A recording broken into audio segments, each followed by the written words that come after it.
Hello everyone, welcome to Lala family. सबसे पहले तो सभी लोगों को Radhe Radhe. Hope you all are doing well. तो आज हम स्टार्ट करने वाले हैं अपना एपिसोड नंबर 5, जिसके अंदर हम पढ़ेंगे आइडेंटिफायर्स, वेरिएबल्स और कीवर्ड्स के बारे में। तो यार, सबसे पहले आइडेंटिफायर होता क्या है?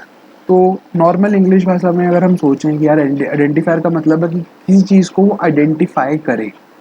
तो अगर कोई ऐसी दो चीज़ें तुम्हारे पास पड़ी हैं और तुम उसका नेमिंग नहीं कर पा रहे, लेट्स से कि तुम्हारे पास कोई बॉल पड़ी है और कोई बैट पड़ा है, पर तुम्हारे दिमाग को नहीं पता कि वो बॉल और बैट है, तो तुम क्या बोलोगे? तुम बॉल को एक्स बोल दोगे और बैट को वाई बोल दोगे। और जब भी तुमसे पूछा जाएगा ये क्या है, तो तुम बोलोगे यार ये वाला एक्स चीज़ है, ये वाली वाई चीज़ है।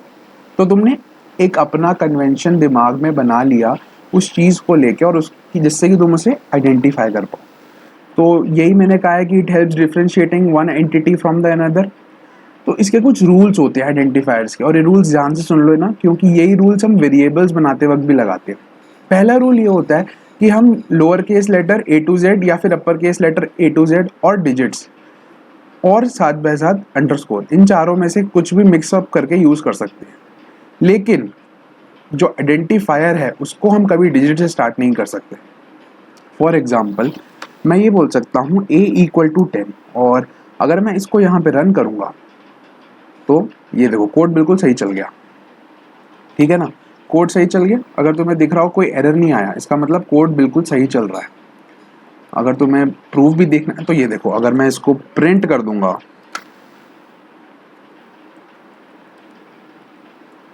और अब रन करता हूं, अब देखो, अब सॉरी,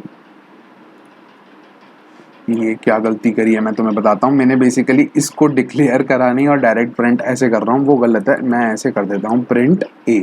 ठीक है, तो जैसे ही मैं प्रिंट ए करूँगा तो यहाँ पे नीचे 10 आना चाहिए। ये हमने पिछले में पढ़ा था, तो नीचे 10 आ रहा है। ठीक है, तो ये तुम्हें समझ आ गया कि मैंने 10 को आइडेंटिफाई कर दिया एज एन ए। अब दूसरी बात क्या होती है? दूसरी बात ये आती है कि भाई ये कह रहा है कि N identifier can not start with a digit. इसका मतलब क्या है? इसका मतलब ये है कि मैं ऐसे नहीं लिख सकता 10a, या फिर 10a को कंफ्यूज ना हो जाओगे तुम लोग, 14a इज इक्वल्स टू 10। और जैसे ही मैं इसको रन करूंगा कंट्रोल शिफ्ट F10 दबा के, तो ये देखो, ये देखो, ये एरर दे रहा है 14a equal to 10, syntax error है। तो इसका मतलब क्या है कि पाइथन को कुछ समझ नहीं आता जब तुम ऐसा कुछ लिख देते हो, मतलब वेरिएबल से पहले इंटीजर लिख देते हो। देखो, अगर तुम्हें पाइथन बहुत सारे प्रिविलेज देती है, बहुत अच्छी लैंग्वेज है, बट अगर उसके हिसाब से उसके कुछ रूल्स, उसके कुछ प्रोटोकॉल्स को अगर तुम फॉलो नहीं करोगे तो यार वो तो गुस्सा होगी ना। तो इसलिए ये ऐसा नहीं कर सकते कि आइडेंटिफायर बनाते वक्त हम पहले नंबर दे दें। ठीक है, तो ये दो चीज़ें याद रखना। और अंडरस्कोर यूज़ कर सकते हैं। एक और रूल होता है इसके अंदर कि हम स्पेशल सिंबल्स यूज़ नहीं कर सकते। जैसे कि अगर मैं बोलूँ @b इज इक्वल्स टू 15, ठीक है ना, @b इक्वल टू 15 जैसे ही करूँगा मैं इसको, मैं अभी के लिए कमेंट कर देता हूँ। कंट्रोल कैसे कमेंट कैसे करते हैं? कमांड प्लस जो शिफ्ट के साथ स्लैश होता है। ठीक है, इसको करूँगा। अब देखो, फिर इनवैलिड सिंटेक्स, वही कहानी कि अगर हम कुछ प्रोटोकॉल्स के हिसाब से जो उसने बताया हुआ हम ऐसे नहीं चलेंगे तो वो एरर देगा। ठीक है, यहाँ तक तुम्हें समझ आ गया कि आइडेंटिफायर्स क्या होते हैं। अब हम बात करते हैं कि बेसिकली वेरिएबल्स क्या होते हैं, क्योंकि ये बहुत इंपॉर्टेंट कॉन्सेप्ट है। वेरिएबल्स बहुत ज़्यादा यूज़ करते हैं यार हम, और मतलब हर कोडिंग लैंग्वेज में वेरिएबल्स यूज़ होते हैं। तो एक वेरिएबल क्या होता है? एक मेमोरी के अंदर हम एक लोकेशन लेते हैं, क्योंकि देखो, अगर हमें कुछ डेटा स्टोर करना है, जैसे ये 10 था, ये 15 है, उसको मुझे कहीं स्टोर करना है, तो मेरे को मेमोरी में स्टोर करना पड़ेगा। अब मेमोरी के अंदर स्टोर करने के लिए उसकी कोई लोकेशन होगी जहाँ वो स्टोर होगा। अब मुझे बुलाना है बार बार उसको, तो कैसे बुलाऊंगा? उसकी मेमोरी तो बार बार डाल नहीं सकता। तो इसे मैं तुम्हें एक और छोटे कॉन्सेप्ट से समझाता हूँ कि वेरिएबल है क्या। बेसिकली समझो, तुम 3 बुक्स लेकर आए, अलग अलग 3 बंडल्स ऑफ बुक लेकर आए। पहली लेकर आए तुम मैथ्स का बंडल लाए, फिर तुम सोशल साइंस का बंडल लाए, फिर उसके बाद तुम लाए हिंदी का बंडल। तो इन तीनों बंडल को तुमने मिक्सअप कर दिया गलती से, और तुमने बहुत टाइम लगा के दोनों को सेपरेट करा। फिर उसके बाद तुमने क्या करा? तुमने एक कंटेनर बनाया, उसके ऊपर लिख दिया M, उसमें सारी मैथ्स की बुक्स डाल दी। एक और कंटेनर बनाया, उसके अंदर तुमने लिख दिया SST, जैसे हम बचपन में करा करते थे कि SST की बुक के ऊपर SST लिख देते थे, मैथ्स की नोटबुक के ऊपर मैथ्स लिख देते थे, क्योंकि सब बुक्स पे हमको ब्राउन कवर चढ़ाना पड़ता था। तो सिमिलरली तुमने उसके ऊपर कुछ टैग डाल दिया जिससे कि तुम वेरीफाई कर सको। ऐसे ही लोकेशन हम बेसिकली क्या करते हैं, वेरिएबल की जो लोकेशन होती है वो बहुत डिफिकल्ट होती है रिमेंबर करने के लिए, तो हम उसको एक नेम दे देते हैं। So they are given unique names to differentiate between different memory location. इसका क्या मतलब है मैं तुम्हें बताता हूँ आगे चल के। पहले अभी ये सुनो कि रूल्स जो होते हैं वही सेम होते हैं आइडेंटिफायर्स के, जो अभी हमने ऊपर सीखे। एक और चीज होती है, अगर तुमने पहले कभी भी जावा सी पढ़ी होगी तो उसके अंदर हमें डिक्लेयर करना पड़ता है वेरिएबल बिफोर यूजिंग। इसको मैं तुम्हें एक कॉन्सेप्ट से समझाता हूँ कि होता क्या है जब हम अगर वेरिएबल्स यूज करते हैं। तो अगर तुम सी और जावा में अगर तुमने कभी पढ़ाई करी होगी, अगर या फिर कोडिंग करी है, तो उसके अंदर क्या होता है, हम पहले क्या करते हैं, वेरिएबल्स को डिक्लेयर करते थे, इंट ए, फिर उसके बाद ए इक्वल टू बताते थे कि ये 10 है। सिमिलरली या तो हम int A equal to direct 10 कर देते थे और सेमी कॉलन भी लगाना पड़ता था। तो यहाँ पे पाइथन के अंदर ये ऑटोमेटिकली इंटरनली हैंडल हो जाता है कि जो वैल्यू हम असाइन कर रहे हैं वो अपने आप उसका टाइप फाइंड कर लेगा कि टाइप क्या होता है। तो इसके अंदर हमें बताने की कोई नीड नहीं होती, तो ये बहुत ईजी हो जाता है हमारा काम कि हमें इसके अंदर इसका टाइप नहीं बताना पड़ता। ठीक है, अब बात करते हैं कि चलो ये तो समझ आ गया कि इंटरनली बता देता है। तो बेसिकली वेरिएबल असाइन कैसे होता है, वेरिएबल असाइन करने के लिए हम क्या करते हैं, असाइनमेंट ऑपरेटर का यूज करते हैं। असाइनमेंट ऑपरेटर कुछ नहीं है, इक्वल टू है। ठीक है ना, फैंसी नेम दे रखा है कि असाइनमेंट ऑपरेटर है, बस इक्वल टू है। तो बेसिकली हम क्या करते हैं, सोचो अगर मुझे वेरिएबल बनाना है तो मैं लिखूंगा a equal to 15, b equal to 6.5 and c equal to, एक स्ट्रिंग ले रहा हूँ, मैंने स्ट्रिंग अब तक नहीं पढ़ाया बट कोट्स में लिखते हैं, ये समझ लो अभी के लिए मैंने यहाँ पे लिख दिया लाला। ठीक है ना, तो अब a क्या है, a एक वेरिएबल है, a एक वेरिएबल है, b एक वेरिएबल है, c एक वेरिएबल है। ठीक है ना, इनका टाइप अलग अलग है। अगर मैं तुम्हें इनका टाइप प्रिंट करके दिखाऊं, प्रिंट, ये हमने पिछले लेक्चर में पढ़ा था कैसे करते हैं प्रिंट बेसिकली, उसके बाद पैरेंथेसिस, फिर उसके अंदर हम पास करते हैं जिसका टाइप हमें चाहिए। मुझे b का टाइप चाहिए जैसे कि, ठीक है, तो अब मैं इसको जैसे ही रन करूंगा तो यहाँ पे एरर दिखा रहा है क्योंकि वो पिछले वाला, इसको हम अभी के लिए कमेंट कर देते हैं। ठीक है ना, अब चलाते हैं तो ये आ गया 10। तो इसका टाइप क्या आ रहा है, फ्लोट। देख रहे हो इसका टाइप क्या आ रहा है, इसका टाइप आ रहा है फ्लोट, क्योंकि ये डेसिमल नंबर है। ठीक है, तो यहाँ तक तो मैं समझ आ गया कि वेरिएबल हम बेसिकली असाइन कैसे कर रहे हैं, बनाते कैसे हैं असाइनमेंट ऑपरेटर का यूज करके। अगर तुम्हें अभी भी समझ नहीं आया तो मैं एक और तरीके से समझाता हूँ कि एक्चुअली में हो क्या रहा है। देखो, तो बात करते हैं, यहाँ पे अपना पेन ले आते हैं ये रहा, और इसमें कलर यूज करते हैं दिस वन। तो एक्चुअली में हो क्या रहा है, एक बॉक्स है, ये एक मेमोरी है, यहाँ पे मैं 15 वैल्यू को डाल रहा हूँ।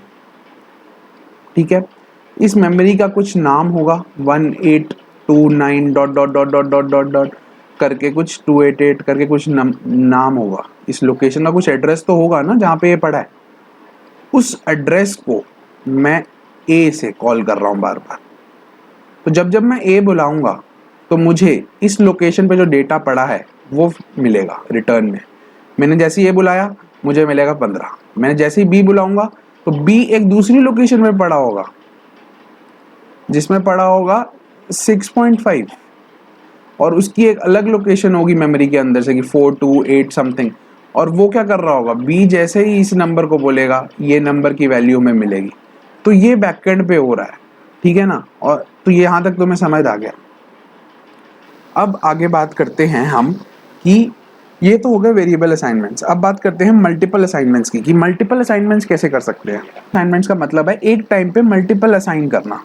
For example a equal to a comma b comma c equal to 10 comma 15 comma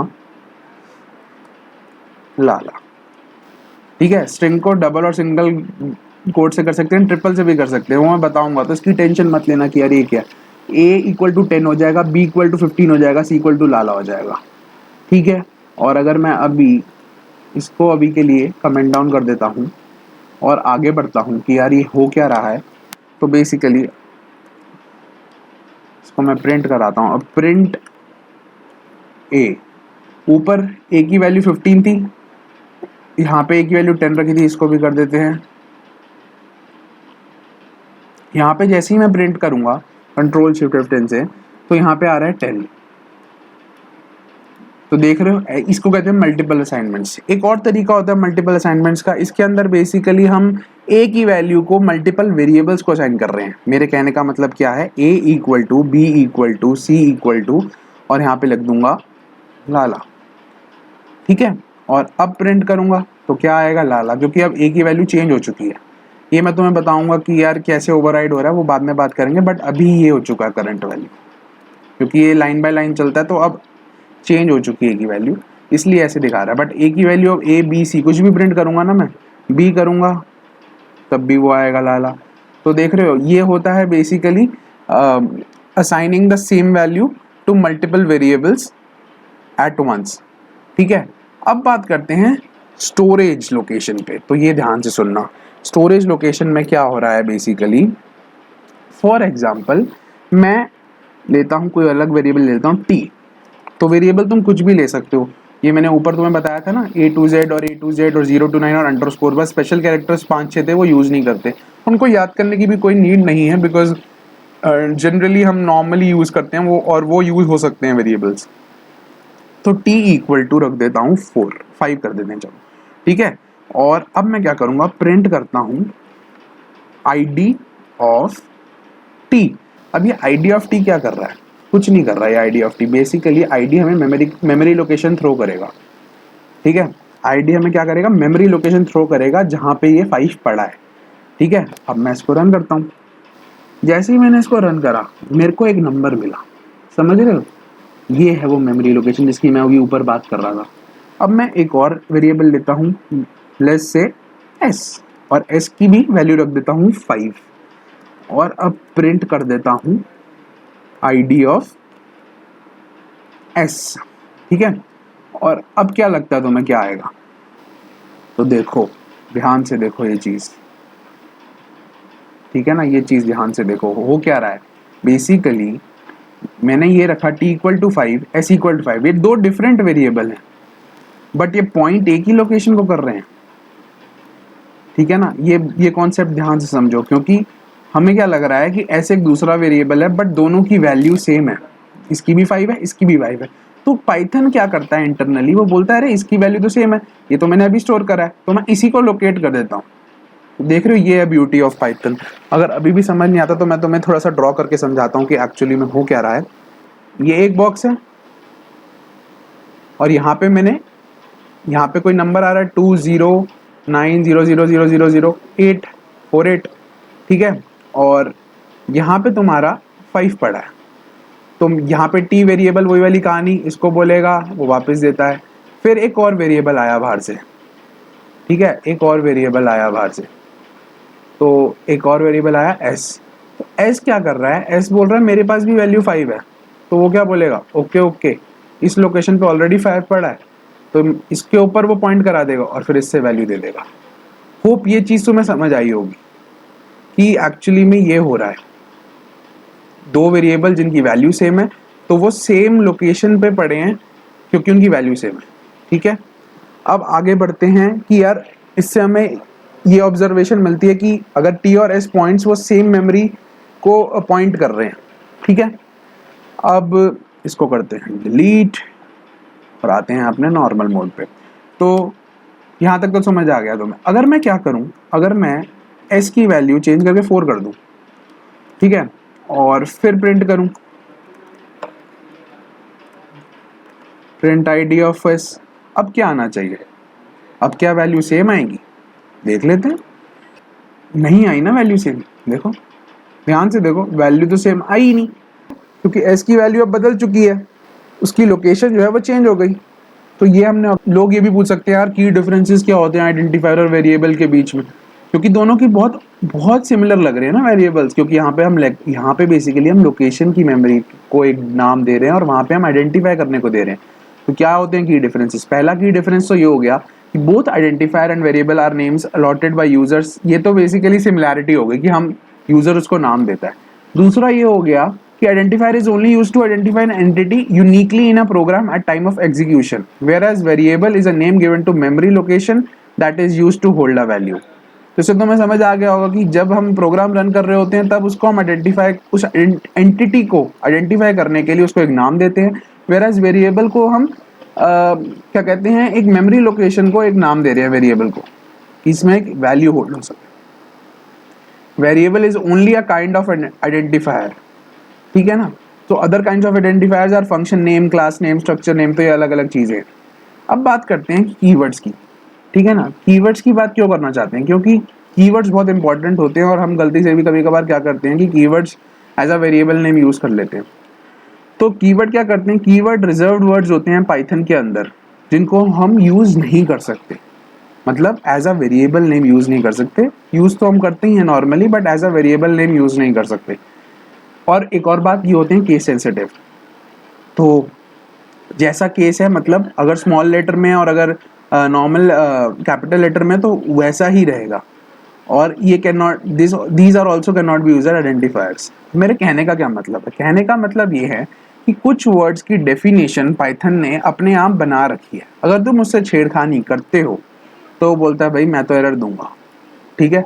for example मैं तुम्हें इन लिस्ट ऑफ, ये मैंने नीचे लिख रखे हैं, ये सारे कीवर्ड्स होते हैं, मैं तुम्हें दिखा भी देता हूँ मैं कैसे लाया। इम्पोर्ट कीवर्ड, ठीक है।